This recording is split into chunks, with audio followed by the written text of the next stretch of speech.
तो भाई इस वीडियो में हम सिस्टम्स ऑफ इक्वेशन की मज़ीद मिसालें देखेंगे और उनको एलिमिनेशन या ख़ात्मे की तरीके से हल करने की कोशिश करेंगे।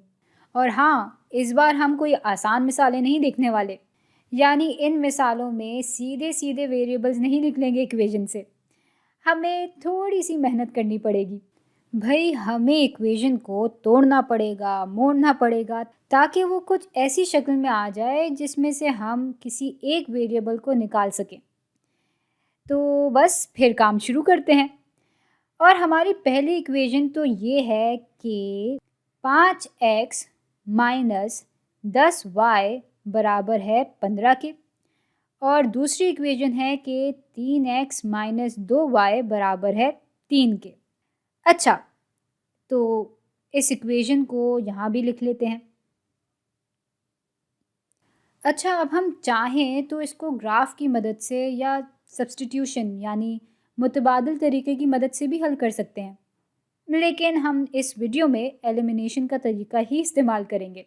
और अब इस पे ये बात आती है कि एलिमिनेशन में तो आप एक इक्वेशन के बाएं तरफ में दूसरी इक्वेशन का बायां हिस्सा या तो जमा करते हैं या तो माइनस करते हैं, और इक्वेशन के दाएं तरफ भी फिर आप दूसरी इक्वेशन का दायां हिस्सा जमा करते हैं या माइनस करते हैं। और एक तरह से ये बात बिल्कुल सच है, क्योंकि हम इक्वेशन का तवाज़ुन कायम रखने के लिए दोनों तरफ एक ही चीज़ कर रहे होते हैं।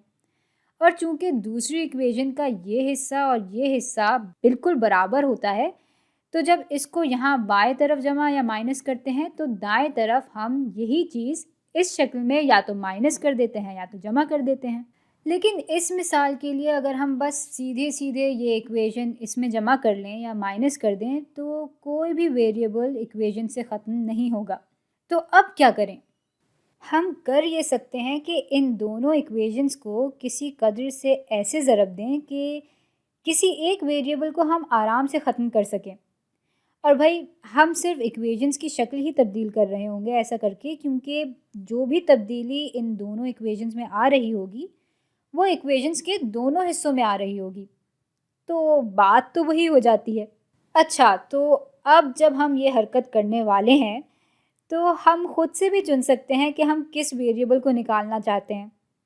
जैसे अभी मैं चाहती हूँ कि y को इक्वेशन से निकालूं, तो अब मैं इस दूसरी इक्वेशन को किसी ऐसी कदर से ज़रब दे सकती हूँ कि ये -2y बदल के कुछ ऐसी टर्म बन जाए जिसको हम -10y से काट सकें। यानी बुनियादी तौर पे तो हम ये चाहते हैं कि ये जो -2y है वो किसी तरह से मस्बत 10y में तब्दील हो जाए, ताकि जब हम इस इक्वेशन के हिस्से को इस इक्वेशन के हिस्से में जमा करेंगे तो ये -y और वो मस्बत y आपस में कट सकें। भाई अब अगर हम इस इक्वेशन के दोनों हिस्सों को -5 से ज़रब दे दें तब शायद ये बात मुमकिन हो सकती है।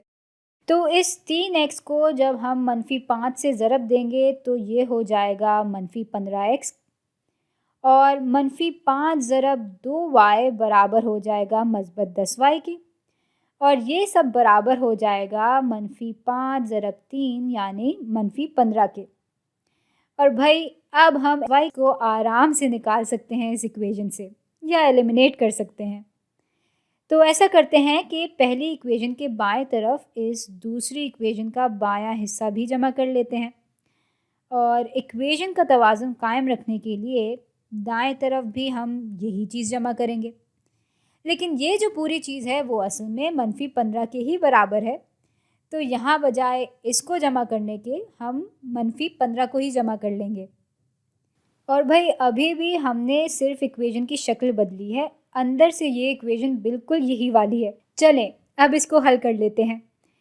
तो मस्बत 5x में जब हम -15x जमा करेंगे तो ये बराबर हो जाएगा -10x के, और -10y और मस्बत 10y आपस में कट जाएंगे, और ये पूरी चीज़ बराबर हो जाएगी 15 जमा -15 भी 0 के ही बराबर हो जाएंगे। अच्छा, अब x की कदर मालूम करनी है तो हमें x को अलग करना होगा, और उसके लिए हम इक्वेशन के दोनों हिस्सों को -10 से तकसीम कर लेंगे। तो ये -10 और -10 तो कट जाएंगे, और 0 बटा -10 बराबर हो जाएगा 0 के। तो x बराबर हो जाएगा 0 के। और अब y की कदर मालूम करने के लिए हम x की कदर को इनमें से किसी भी इक्वेशन में डाल देंगे। तो चलें इस दफ़ा इस इक्वेशन को इस्तेमाल कर लेते हैं। तो ये हो जाएगा 5 ज़रब x, और x की कदर हमें मालूम है कि 0 के बराबर है। तो ये हो जाएगा 5 ज़रब 0 माइनस 10 ज़रब y, और ये पूरी चीज़ बराबर है 15 के। अच्छा, ये बराबर होगा 0 के माइनस 10 ज़रब y, और ये पूरी चीज़ अब भी बराबर रहेगी 15 के ही। भाई हमें y मालूम करना है, तो इसको अलग करने के लिए हम इक्वेशन के दोनों हिस्सों को -10 से तकसीम करवा देंगे।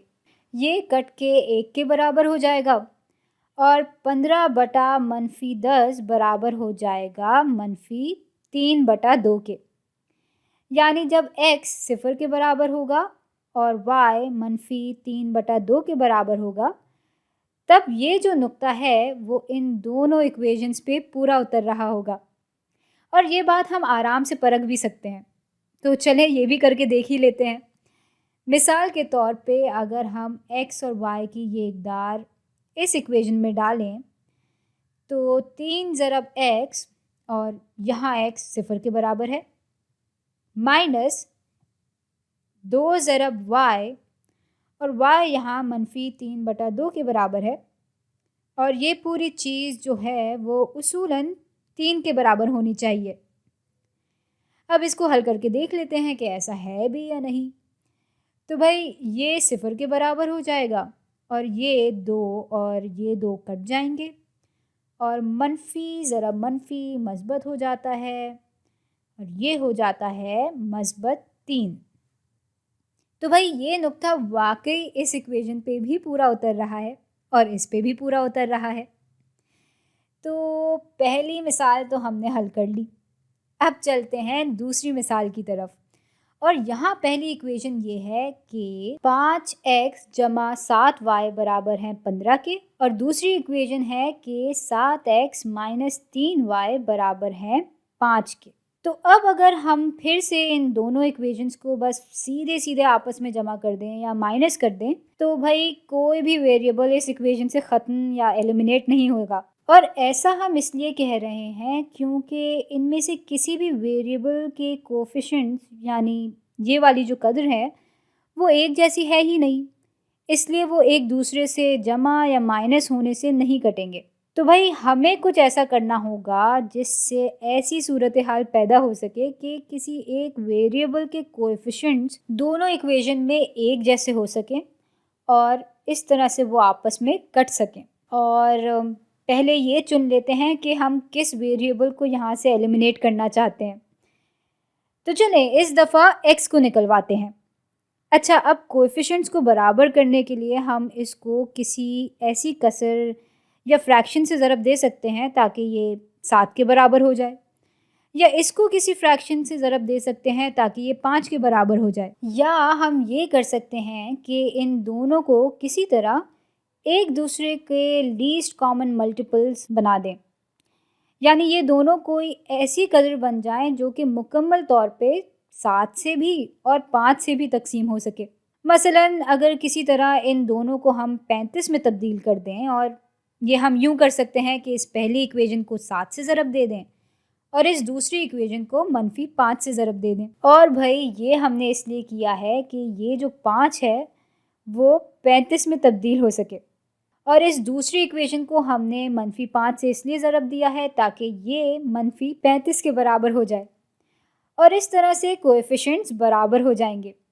और जब हम इन दोनों को आपस में जमा करेंगे तब ये और ये कट के 0 के बराबर हो जाएंगे, और हमारी इक्वेशन में फिर सिर्फ एक ही वेरिएबल रह जाएगा। अच्छा, तो जब इस पहली इक्वेशन को हम 7 से ज़रब देंगे तो ये बराबर हो जाएगा 35x जमा 39y, और ये बराबर होगा 105 के।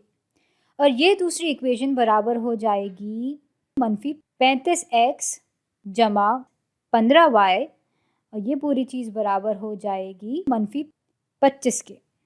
अच्छा, अब हम इस इक्वेशन में एक ही जैसी चीज़ इक्वेशन के दोनों हिस्सों में जमा कर सकते हैं। यानी इस इक्वेशन के बाएं तरफ इस इक्वेशन का बायां हिस्सा जमा कर सकते हैं और इस इक्वेशन के दाएं तरफ भी हम यही चीज़ जमा करेंगे। लेकिन चूंकि ये इस -25 के बराबर ही है, तो बजाय ये पूरी चीज़ लिखने के हम सिर्फ -25 यहाँ जमा कर देंगे। तो चलें अब इनको जमा करते हैं। भाई, मस्बत 35x और मनफी 35x तो आपस में कट के 0 के बराबर हो जाएंगे और यहाँ 39y जमा 15y बराबर हो जाएंगे 64y के। और ये पूरी चीज़ बराबर हो जाएगी 105 माइनस 25 यानी 80 के। और अब हम इक्वेशन के दोनों हिस्सों को 64 से तकसीम करवा देंगे ताकि यहाँ y अलग हो सके। यहाँ ये कट जाएंगे आपस में, y अलग हो जाएगा और अब 80/64 को अगर मज़ीद हल करें तो भाई ये दोनों 8 के पहाड़े में आते हैं, तो 8 से इस फ्रैक्शन के ऊपर वाले और नीचे वाले हिस्से को तकसीम करके देख लेते हैं। तो ये हो जाएगा 80/8 यानी 10 और ये हो जाएगा 64/8 यानी 8। लेकिन ये तो मज़ीद हल हो सकता है और अब ये दोनों इकदार चूँकि 2 से तकसीम हो सकती हैं तो हम इनको 2 से तकसीम करवा देते हैं। 10/2 हो जाते हैं 5 और 8/2 4 के बराबर हो जाता है।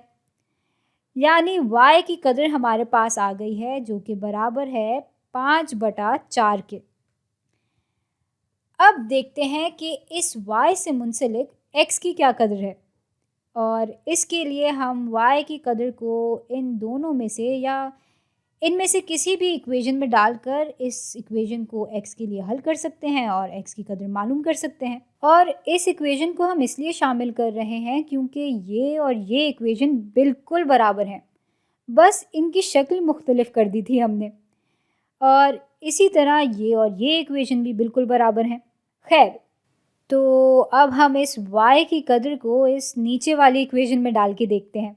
तो यहाँ 7x माइनस 3y और y की कदर हमने निकाल ली है कि वो 5/4 के बराबर है। तो इसको हम यहाँ लिख सकते हैं और ये पूरी चीज़ बराबर है 5 के। अब 7x तो ऐसा ही रहेगा माइनस 3 ज़रा 5/4 बराबर होते हैं 15/4 के और ये बराबर होता है 5 के।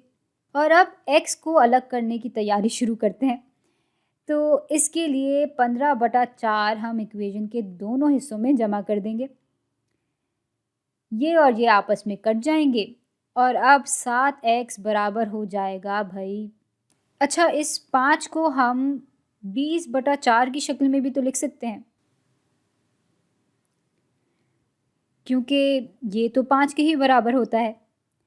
और जब 20/4 में हम 15/4 जमा करते हैं तो ये बराबर हो जाता है 35/4 के। अब जब हम इक्वेशन के दोनों हिस्सों को 1/7 से ज़रब देंगे या इक्वेशन के दोनों हिस्सों को 7 से जब हम तकसीम करेंगे तो x तो पहली फुर्सत में अलग हो जाएगा और 35/7 5 के बराबर हो जाते हैं और 7/7 बराबर हो जाते हैं 1 के। तो अब हम सिर्फ 5/4 के साथ रह जाएंगे, यानी x बराबर हो जाएगा 5/4 के। तो भाई जब x और y दोनों ही 5/4 के बराबर होंगे तब जाके इन दोनों इक्वेशंस की लकीरें आपस में मिल रही होंगी, या ये जो नुक्ता है जहाँ x और y दोनों ही 5/4 के बराबर हैं वो इन दोनों इक्वेशंस पे पूरा उतर रहा होगा। और चलें परख के देखते हैं कि ये नुक्ता क्या ऊपर वाली इक्वेशन पे भी पूरा उतर रहा है या नहीं। तो 5 ज़रब 5/4 जमा 7 ज़रब 5/4 क्या 15 के बराबर होंगे? भाई ये बराबर हो जाएगा 25/4 के और ये बराबर हो जाएगा 35/4 के और इनको जब हम जमा करेंगे तो ये बराबर हो जाएगा 60/4 के, जो कि बराबर होते हैं 15 के। यानी ये नुक्ता वाकई इस इक्वेशन पे पूरा उतर रहा है और अब आप चाहें तो नीचे वाली इक्वेशन के लिए भी इस नुक्ते को परख सकते हैं।